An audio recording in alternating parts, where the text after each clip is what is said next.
Hello दोस्तों, चलिए शुरू करते हैं। Previous year question. हर क्वेश्चन इंपॉर्टेंट है, हर क्वेश्चन का एनालिसिस दे रखा है, हर क्वेश्चन का पॉइंट ऑफ व्यू दे रखा है।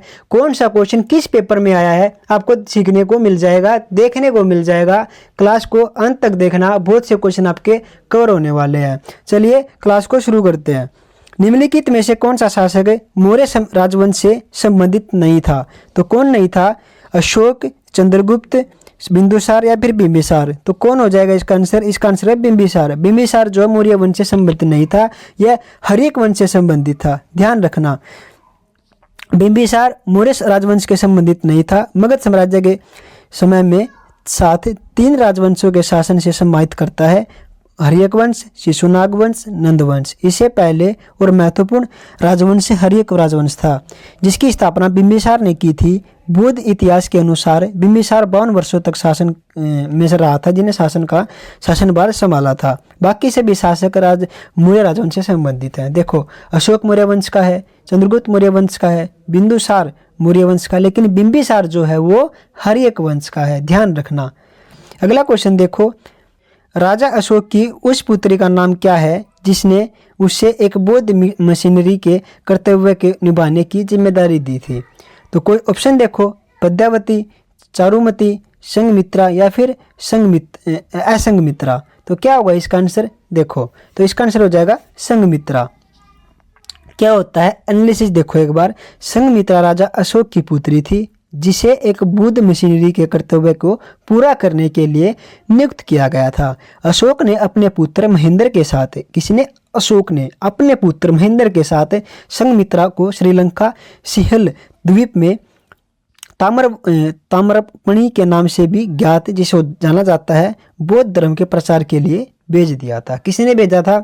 अशोक ने भेजा था। किसके साथ भेजा था? अपने पुत्र महेंद्र के साथ भेजा था। ठीक है, कहाँ पर? श्रीलंका। ध्यान रखना क्वेश्चन को। आगे देखो, निम्नलिखित में से किस राजा ने प्राचीन भारत में मौर्य साम्राज्य की स्थापना की थी? किसने की थी? ऑप्शन देखो: अशोक ने, चंद्रगुप्त मौर्य ने, या फिर बिंदुसार ने, या फिर दशरथ ने। तो किसने की थी? चंद्रगुप्त मौर्य ने की थी। किसकी? मौर्य साम्राज्य की स्थापना। इजी क्वेश्चन है, बार बार आता है, कंफ्यूज मत होना। इसका एनालिसिस देखो एक बार। चंद्रगुप्त मौर्य ने मौर्य वंश की नींव रखी, ठीक है, साम्राज्य की स्थापना की। चंद्रगुप्त मौर्य ने अपने गुरु चाणक्य की सहायता से मगध साम्राज्य की अपना आधिपत्य किया, मगध साम्राज्य को अपना अधिकार बना लिया या उसको जीत लिया। इससे पूर्व नंद वंश के राजा गणानंद का शासन था। इससे पहले गणानंद यहाँ पर राज किया करता था, उसको हराया था किसने? चंद्रगुप्त मौर्य ने। किसके साथ मिलकर?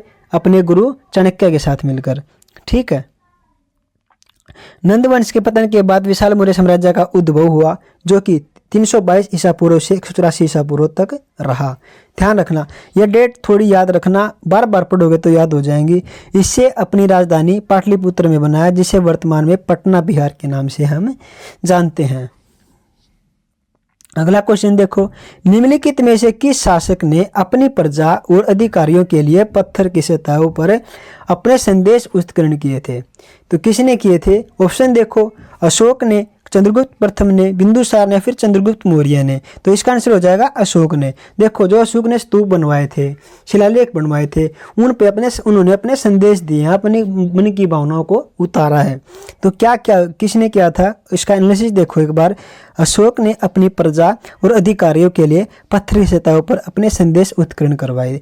ठीक है। अशोक के लगभग 40 अभिलेख प्राप्त हुए हैं। ये ब्राह्मी, ग्रोष्टी, आरमाइक और ग्रीक लिपियों में देखने को मिलते हैं। ठीक है। अगला क्वेश्चन देखो, अंतिम मौर्य सम्राट की हत्या इनमें से किसके द्वारा की गई थी? विष्णुवर्धन द्वारा, कुलशेखर वर्मन द्वारा, पुष्यमित्र द्वारा, या फिर महेंद्र वर्मन द्वारा? तो इसका आंसर हो जाएगा पुष्यमित्र शुंग के द्वारा। क्या होता है देखो, मौर्य वंश के अंतिम शासक बृहद्रथ की हत्या करके सेनापति पुष्यमित्र शुंग ने क्या किया? 184 ईसा पूर्व में शुंग ने इसके 180 पूर्व में कर दी थी, जिसमें इसकी हत्या की थी 184 ईसा पूर्व में। मगध साम्राज्य पर शुंग वंश की नींव रखी। शुंग वंश के अंतिम शासक देवभूति की हत्या करके वसुदेव ने क्या किया? 75 ईसा पूर्व में उसको मार दिया और साम्राज्य कौन इस वंश की स्थापना कर दी। किस वंश की? कौरव वंश की। मौर्य साम्राज्य के संस्थापक चंद्रगुप्त मौर्य ही था। ठीक है। अगले शासक आते रहे, मारते रहे, शासन करते रहे। ठीक है, पहले यही होता था, मारना उसके बाद शासन करना, एक यही उनके अंदर एक क्षेत्रीय अपनी भावनाओं को दिखाते थे वो। ठीक है, ध्यान रखना। अगला क्वेश्चन देखो, सम्राट अशोक के बारे में निम्नलिखित में से कौन सा कथन असत्य है? इनमें से कौन सा कथन है जो गलत है, ये बताना है। ठीक है, अशोक का संबंध मौर्य वंश से था, ये ठीक है। अशोक विश्व का इतिहास में एकमात्र ऐसा राजा है जिन्होंने युद्ध जीतने के लिए बाद विजय का त्याग कर दिया था। युद्ध भी जीत गया, उसके बाद विजय का त्याग कर दिया, ये पॉइंट ठीक है। अशोक ने जिस साम्राज्य पर शासन किया उसकी स्थापना उसके दादा ने की थी। देखो अशोक ने जिस, हाँ सही बात है, क्योंकि अशोक जो उसका था, उसका पोता ही तो था चंद्रगुप्त मौर्य का, तो ठीक है, उसके दादा ने स्थापना की थी, पॉइंट भी ठीक है। और लास्ट देखो, चाणक्य नामक एक बुद्धिमान व्यक्ति जिसे कौटिल्य भी कहा जाता है, अशोक का विरोध किया था, ये पॉइंट गलत है। इस क्वेश्चन का एनालिसिस देखो एक बार, ये जीडी में आया ये क्वेश्चन 2021 में शिफ्ट में। तो देखो, गणानंद को पराजित करने के लिए चाणक्य ने चंद्रगुप्त मौर्य की सहायता की थी या फिर उसकी मदद की थी। इसके पश्चात चाणक्य विष्णुगुप्त कौटिल्य चंद्रगुप्त का प्रधानमंत्री बना था। ठीक है, चाणक्य ने अर्थशास्त्र नामक पुस्तक की रचना की जिसका संबंध राजनीति से है। ठीक है, आगे देखो, चाणक्य चंद्रगुप्त मौर्य समकालीन था, न कि अशोक का समकालीन था। यह क्वेश्चन बहुत आता है पेपर में। देखो, जो चाणक्य है, जो कौटिल्य है, वो किसका समकालीन था?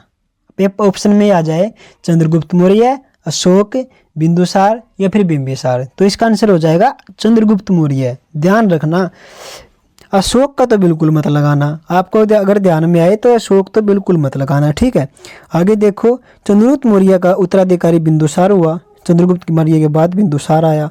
बिंबिसार का उत्तराधिकारी अशोक हुआ। ठीक है, अशोक ने 261 ईसा पूर्व में कलिंग युद्ध के बाद उसने कलिंग जो युद्ध किया था, किसने? अशोक ने। उसके बाद उसने क्या त्याग दिया? युद्ध को त्याग दिया, इसके बाद मैं कोई युद्ध नहीं करूंगा। ठीक है, अगला क्वेश्चन देखो, निम्नलिखित में से कौन सा विकल्प मौर्य साम्राज्य के शासकों का सही क्रम को दर्शाता है? तो कौन सा दर्शाता है? ऑप्शन बी हो जाएगा चंद्रगुप्त, बिंदुसार, अशोक, बृहद्रथ। सबसे पहले चंद्रगुप्त मौर्य आया, फिर बिंदुसार आया, फिर अशोक आया, फिर बृहद्रथ आया। ध्यान रखना। इस क्वेश्चन का एनालिसिस देखो एक बार, क्या दे रखा है। मौर्य राजवंश से 322 से 184 ईसा पूर्व तक प्राचीन भारत का शक्तिशाली राजवंश था। मौर्य राजवंश ने 138 वर्ष के पश्चात भारत में शासन किया था। इसकी स्थापना का श्रेय चंद्रगुप्त मौर्य और उसके मंत्री चाणक्य कौटिल्य को दिया जाता है। सम्राट अशोक के कारण ही मौर्य साम्राज्य का सबसे महान शक्तिशाली राजा बनकर प्रसिद्ध हुआ था। ठीक है, मौर्य राजवंश के शासकों की सूची देखो। चंद्रगुप्त मौर्य का शासन जो काल 322 ईसा पूर्व से 298 ईसा पूर्व तक माना जाता है। बिंदुसार का शासनकाल देखें तो 298 ईसा पूर्व से 273 ईसा पूर्व तक माना जाता है। अशोक का शासनकाल देखें तो 273 से 236 ईसा पूर्व तक माना जाता है। बृहद्रथ का शासनकाल देखें तो 187 ईसा पूर्व से 184 ईसा पूर्व तक माना जाता है। दोस्तों, इस वीडियो में बस इतना ही। कैसे लगी आपको क्लास, कमेंट सेक्शन में ज़रूर बताइएगा, ताकि मुझे ये पता चल सके जो क्लास चल रही है, जो क्वेश्चन चल रहे हैं, वो आपके लिए बेनिफिशियल हैं भी या नहीं। दोस्तों, कमेंट सेक्शन में ज़रूर अपना रिव्यू ज़रूर देना। बस इतना ही।